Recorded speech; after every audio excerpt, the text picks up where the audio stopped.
Thanks for watching. This is Art Tamrowski, and I have another veteran here today, and this veteran's name is Russell Hurlburt. Russell, thanks for coming by today. Pleasure to be here. Gosh, I'm real impressed. Well, you're a former neighbor, so I'm very comfortable talking with Good, good. you. Norm, we're interviewing World War II veterans, and I'm certain you are. Right. Yeah. Right. And then when you talk about having been in the service, what branch were you in? I was in the Marine Corps. Mm-hmm. And were you 4-year hitch. a 4-year hitch? Yes. Were you drafted? No, I was a volunteer, 4 years. What year did you go in? When in 1942, I skipped school the day after Pearl Harbor and hitchhiked to Buffalo and was going to join the Marine Corps, and got into the Marine recruiting office and was asked my age, and I was 17, and the recruiter said, "Do you have your parents' permission?" I said, "No, sir." He said, "What's your age?" And I said, 17. And he said, "Where are you in school?" And I said, "I'm a senior in high school." And he said, "My advice to you would be to go back and finish your senior year, and then you will be 18 and you won't need your parents' permission." So I took his advice and hitchhiked back home. You hitchhiked, and hitchhiked from where? From Bliss. Bliss, I was born New and brought York. up in Bliss. Yes. Okay. Were you working on the farm, Russell? Or? No, we had left the farm then. The farm, we had a fire, and the barn burned on our farm, and my father sold the farm and moved to Bliss, and we lived in a modest home in the hamlet of Bliss. Yeah, for people who don't know anything about Bliss, Bliss probably has a population here in the year 2002 of maybe 200. Oh, yeah, close to 300, I think. Mm-hmm. Maybe I'm talking about the town of Eagle. Yes. Yes. Mm-hmm. Yeah, so from a small town to get the news about Pearl Harbor and say, I want to get in on this action. Yes. We were at home on that Sunday afternoon listening to a football game, not watching television. Television wasn't out then. Mm-hmm. It was a little earlier than television. We were listening to a football game, and they interrupted the ball game to tell that Japanese had attacked Pearl Harbor, and I didn't sleep much that night. I thought I wanted to be in the action, and the next morning at school, Professor Joe Kemp had a get-together, the words fail me, I don't think of words well anymore, but the president addressed the nation over radio to tell about the attack on Pearl Harbor, and that we would be involved. And I decided when the president was done talking that I wanted to be in the action, and I walked out of the school and headed for Buffalo. Gosh, what a renegade. But what a patriot, you know? Gee, so then in June of... July of 45. July of 42. 42. July of 42. Mm-hmm. Yes. Yeah. And so that's when you then pursued your... I mean, you had plenty of time to think about it, you know? Oh, yes. It's not as if it was rash. No. Yeah. I had from December 8th until July 8th the next year to think about it. Yeah. Mm-hmm. Had your father been in the service in World War I? No, my father was not a serviceman. I had an uncle who was in the Army in World War I. 2 uncles. Mm-hmm. And did you listen to them tell stories when you were young? Oh, yes. In fact, one of the uncles was at dinner in our home on the day of the Japanese attack on Hawaii, on Pearl Harbor, and he made the remark that the United States could beat the Japanese any morning before breakfast. So it was a long time till breakfast, wasn't it? I guess so. Yeah. Some words, and you remember those. I remember those well. Yeah. Yes. Mm-hmm. Well, you're talking about 63 years ago and that's a long memory for. Long time ago. Yeah, geez. I remember those things back years ago, much better than I do recently. Well, Russ, you went in then in 42, and where did you get your basic training then? Boot camp was in Parris Island, Carolina. Okay, and then right after that, they shipped you out to where? No, I went from boot camp, I went to radio school in Quantico. At that time, Marine schools were in Quantico, Virginia. And I went through radio school in Quantico, Virginia. And there was a call for volunteers for the paratroopers.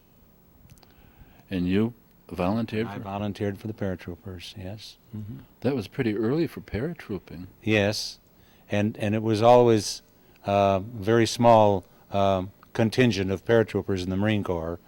One regiment that was formed that saw action on Guadalcanal, and I joined the 1st Marine Parachute Battalion after the Guadalcanal main campaign. They were taken to New Caledonia, an island near New Zealand and Australia, for rest and recuperation, and I was a part of a replacement group that joined them there, and then we went up through the Solomon Islands from Guadalcanal to Bougainville, cleaning up the islands where there had been action before. But there was a main battle on Bougainville that had never been invaded before, and I was wounded on Bougainville. What kind of wound did you have? A gunshot wound in the upper right leg. Mm-hmm. Gosh, that's a lot of action, isn't it? Yes. Boy, the thoughts of a young 18-year-old boy. What was he thinking when he got shot and when he was in that? I couldn't believe that I'd been shot. I was helping a corpsman carry wounded from the little perimeter of defense we had to the beach so that they could be evacuated, hopefully, and I felt a red-hot pain in my leg. And I didn't think that I was shot, because I thought when people were shot, they laid down and died. Yes, so from the movies. Yeah. And so I took a lame step, and I thought that a twig had snapped back and hit me. And this corpsman that I was helping said, "Russ, you've been hit." Oh, I said, "Oh, I don't believe so. I'm still alive." Well, he said, "You've got blood on your pants." And so I dropped my trousers there after we got the man to the beach, and he took the bullet had gone in and just nosed out the other side of my leg, and he took a little medical scissor or knife and snipped around the end and pulled it out and handed it to me for a souvenir, and I carried it in my pocket for many years. It's a bittersweet story. Gosh, the pain must. And you ran to the beach to there wasn't that much pain, really. Mm-hmm. And he put a battle dressing on it right there, a sulfa battle dressing, and we were caught. We were behind enemy lines trying to cut Japanese lines of communications and supplies, and we were pinned down by what we were told was a group of the Japanese Royal Marines. Mm-hmm. And we didn't expect to ever get off of that little part of the island alive. We all felt that was the end for us. It's terrifying enough to jump out of a plane, as a paratrooper, because some people don't even know what paratroopers are anymore. Right. And this was a prop engine plane that you had to drop out of, and then to go behind enemy lines on this isolated island. Mm-hmm. But the humor of all of this is that we never jumped in combat. There was no place to jump in the jungles. Then how did you get behind enemy? Rubber boats. Rubber Landing boats. Mm-hmm. And one of the things that aggravated the rest of the Marine troops was that we weren't doing anything different than they were, and we were drawing $50 extra a month flight pay. And this teed off especially the Marine Raiders, who we fought along beside of. Mm-hmm.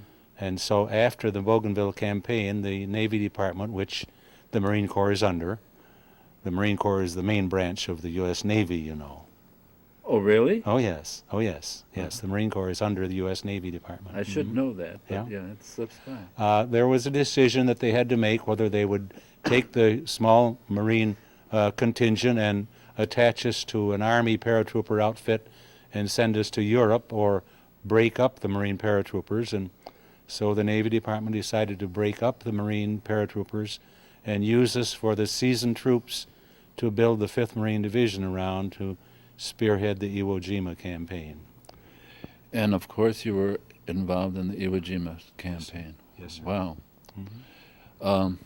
When we talk about these islands, Guadalcanal and Bougainville, they were islands. Yes. Were they productive islands? Oh, That we needed them so badly? They had been. They were productive in that they gave a place of shelter and harbor for the enemy, I see. and they had to be cleaned up. Because years from now, when people see this, they'll want to know what was so important about something. Yeah. I mean, if you lived there, but the purpose of capturing one island after another was obviously to unhinge the enemy that Yes. used it as a base. Yes. Of course, the importance of the Iwo Jima Island was that it was gave the U.S. Army Air Force a landing place where they could bomb the Japanese mainland and get back to without having to ditch in the ocean. Yes. How far was Iwo Jima from Japan? Good question. Oh, I'm sorry. Yeah. Well, look at your atlas. Yeah. I would venture to say it's about a good 1,000-mile flight. I would say somewhere between 500 and 1,000 miles, and by the time the Air Corps men had flown to Japan and bombed and dropped their load, they either had to go on into China and land there, or come back, heading back towards their some base, and usually ditch in the ocean and lose their planes and some of the men. So Iwo was a very important part of crushing the Japanese Empire. So I'll bet you've been to Arlington to see the memorial. Oh yes, went to its first showing. When it was first unveiled. Yes. Wow. You were in 4 years, right? From 42 to 45? 46. 46. Yes, sir. Okay. Mm-hmm. So you saw VJ Day, obviously. Where were you on VJ Day? On VJ Day, we were aboard ship heading for the mainland of China, in a staging area where we would have been invading the Japanese homeland. So you're preparing for that? Yes. Now, what kind of pandemonium broke loose on your base or in your quarters? We were aboard ship, and of course everyone was elated that we weren't going to have to go through the trauma and the dangers and of invading the Japanese homeland, but we went on with our campaign? our travel on the ocean, heading for Japan, and went in to Japan for occupation duty. I see. Well, let's go back to Iwo Jima. The year of Iwo Jima. I don't want to. You don't want to go back there. It must have been one horrible mess. Yes. And there wasn't. You talk about the reason for taking the islands and were they productive. I never saw anything on Iwo that was of any value at all, other than a couple of landing strips that the Japanese had constructed there for their own use. It was just a worthless volcanic island. That was a stepping stone. Stepping stone, yes. Wow. That's about it. You made friends with people in the service. Yes, a few close friends. In fact, I just wrote to 3 of them this morning. Did you tell them that you're telling this for the National Archives? No, I didn't. No, I'll have to write to them again. Well, that's wonderful. You stay in touch by writing, sometimes on the phone? Writing, sometimes on the phone, occasionally a small reunion. We have a group of men who were communicators in the headquarters and service company of the 28th Marines of the 5th Division, and we have had several small reunions of our small group of less than 50 men over the years. Wow. I interviewed a man before. He was 84 years old, healthy as could be, you know. Yeah. A lot of my interviewing I thought was going to be really where I'd have to pry words out of people. But you are so healthy. Did you smoke when they were handing out cigarettes all the time? Oh, I smoked when I was in the Marine Corps. Yes, I thought it was the thing to do. Well, everybody did. Yeah. It was. But you're so healthy, Russ. Well, I quit. When I met Lois 19 years ago, I quit smoking. Yeah. I decided I'd like to live as long as I could. Yes. Yeah. How marvelous. And I like, how you tell the story. There must be some funny things that you guys would. Did you ever have a sense of humor? And with all of this mess going on, how could you vent any of this stress and anger and upsetness? Oh, I guess the main thing that kept most of us going was thoughts of loved ones back home and the important work that we were doing. I don't know how all other servicemen felt about it, but I felt that I was a part of the most important thing that ever happened in anyone's life, to be a part of what we thought was saving the world from being taken over by people like Hitler and Hirohito? Hirohito. Mm-hmm. I hate to put words in your mouth, but That's all right. But what a proud thing! It was a turning point in history. Yes. There's kids today who have no realization. There's some who are taught in school and in colleges that the Holocaust in Germany or anything that ever took place, and doubt. And there's, what do you think about the dropping of the A-bomb? I mean, how important was it? Do people fight that so, Well, it saved a lot of lives of U.S. servicemen. I would guess that would be its best contribution as far as my life is concerned. Without the A-bombs being dropped on Kagoshima and Nagasaki, very possibly I would not have lived through World War II. Mm-hmm. It was a terrible thing to be done to any people, but that's what wars are. They're not humane. Yeah, the 9/11 was not humane. Right. And Pearl Harbor was not humane. No. And so an eye for an eye and a tooth for a tooth, the good book says. Yes. Yeah. It seems that that's the way it would go. Okay, so it says here Brooklyn Navy Yards. I mean, did you do that right after the war? Or I was discharged from Brooklyn Navy Yard. I see. I came back from occupation duty in Japan, I think in April of 46, and still had until July 7th to finish out my hitch. So I was sent to the Brooklyn Navy Yard to be a part of the guard detachment down there. And as luck would have it, there was no place in the guard detachment for another buck sergeant, so I drew no duty for the rest of my time in the Marine Corps. Didn't even have to answer roll call in the morning. And then there were 3 Major League Baseball teams in New York area, the Dodgers and the Giants and the Yankees. So from May until early July, I saw a baseball game every day. Okay, you weren't married at the time. No, I wasn't so married at the time. You were just a free to only 22 free to years wander, old. right? Free to wander. Yeah, gosh. Now under the awards, you've got the Purple Heart, Yes, and that was for that wound. the wound in Bougainville. Mm-hmm. And under that, after the semicolon, Asiatic Pacific, that's an award, and then the President's Unit Citation. That was given to the Marine Paratroopers for their action on Bougainville.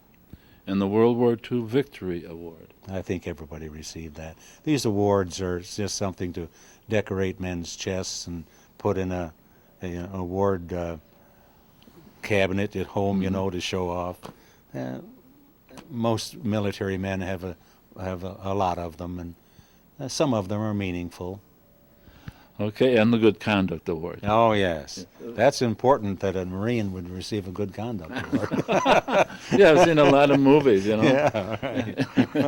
Talk about movies. What did you think when you ever saw? Did you ever see Wake Island and the John Wayne movies? How he finished the war? I now and then watch one of those, and sometimes I'm in the mood so I can appreciate it. But some of them I don't care to see, and I don't go to movies much anymore.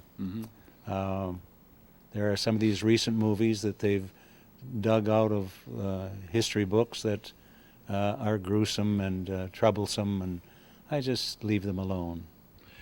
I don't think a person can manage if they have to deal with, uncover the sadness, the strife, and the trauma. Yeah.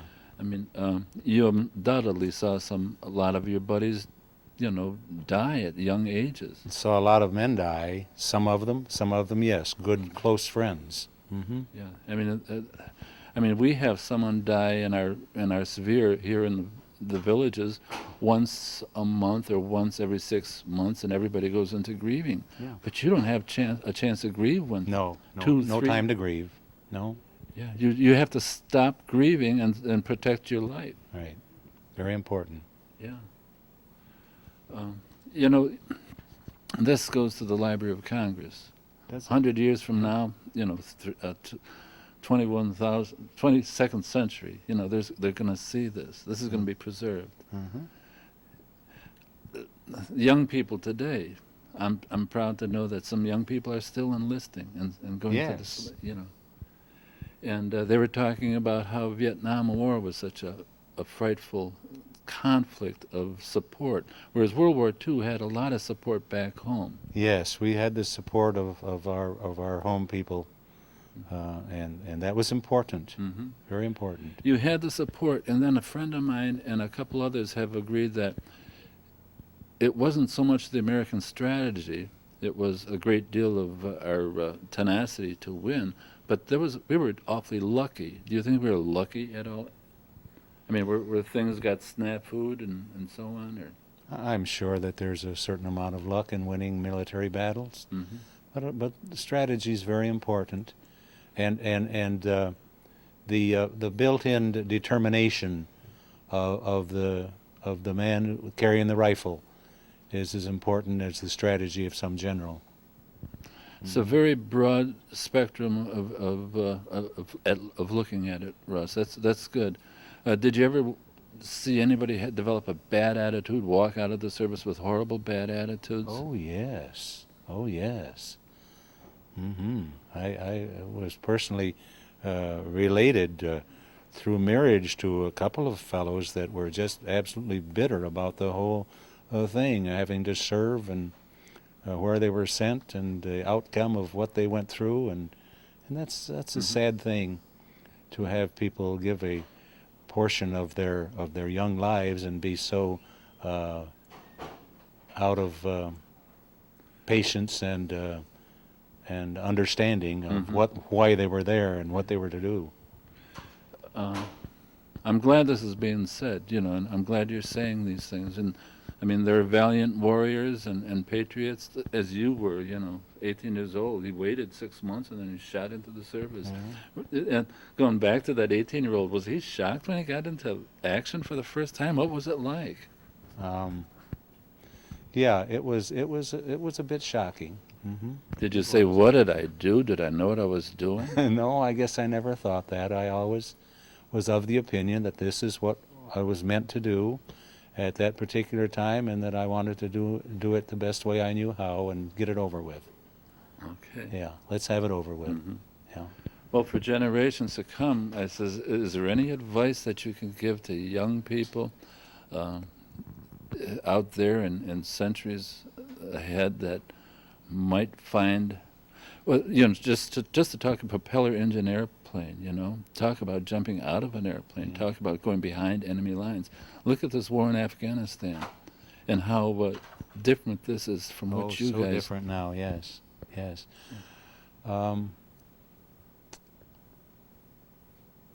I think that love of country and pride in serving one's country is most important.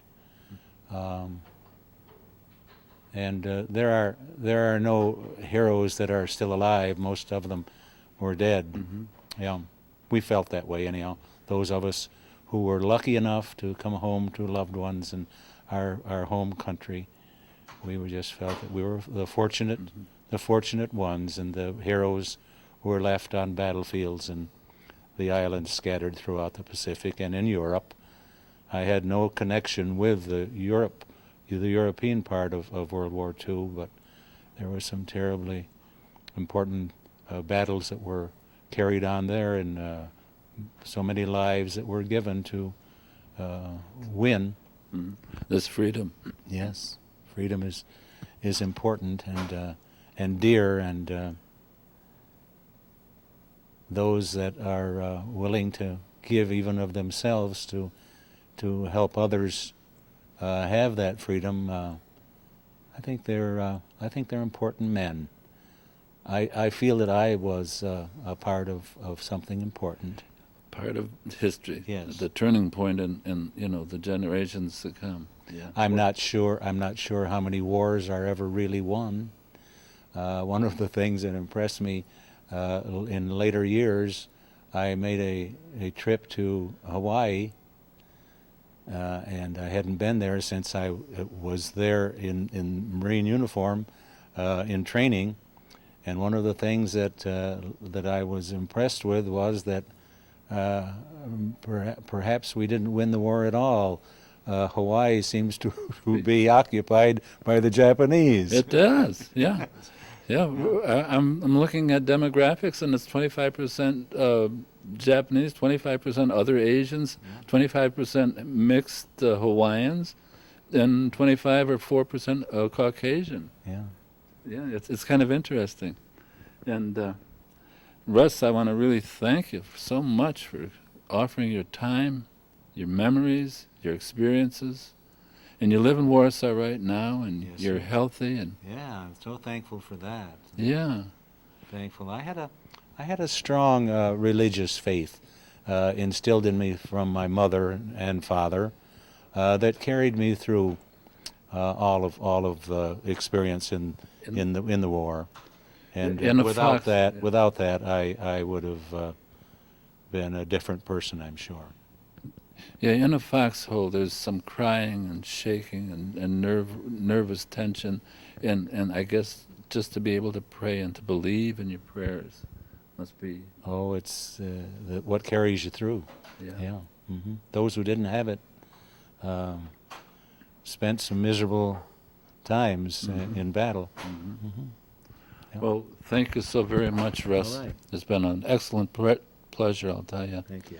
Yeah, Good to talk with you again. Yes. Yes. Thanks for helping save this country for these kids Okay. and me. All right, sir.